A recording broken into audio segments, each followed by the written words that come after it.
Doctors जब surgery करते time ketamine anaesthesia देते हैं तो जगते हुए भी पेन फील नहीं होता, क्योंकि ब्रेन टेम्परेरीली डिस्कनेक्ट हो जाता है। पर कैसे?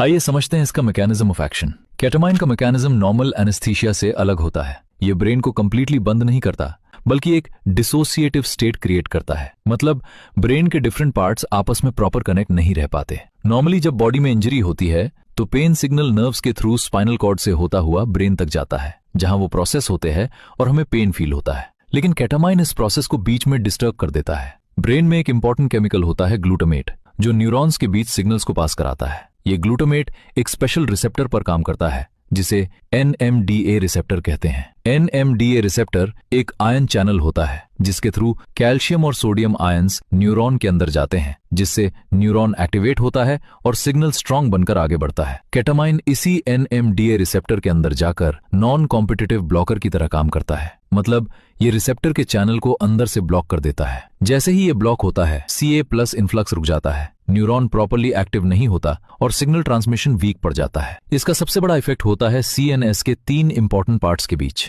पहला, स्पाइनल कॉर्ड लेवल पर पेन सिग्नल की इंटेंसिटी कम हो जाती है, जिससे ब्रेन तक वीक सिग्नल पहुंचता है, इसलिए पेन कम फील होता है। दूसरा, ब्रेन के थैलेमस पार्ट में, जो बॉडी से आने वाले सिग्नल्स को रिसीव करता है। और तीसरा, सेरिब्रल कॉर्टेक्स में, जो उन सिग्नल्स को समझकर एक्सपीरियंस बनाता है। केटामाइन इन तीनों के बीच कम्युनिकेशन को डिसरप्ट कर देता है। रिजल्ट क्या होता? बॉडी से पेन सिग्नल आ रहा होता है, लेकिन ब्रेन उसे समझ नहीं पाता, इसलिए पेशेंट को पेन फील नहीं होता, चाहे वो पार्शियली कॉन्शियस ही क्यों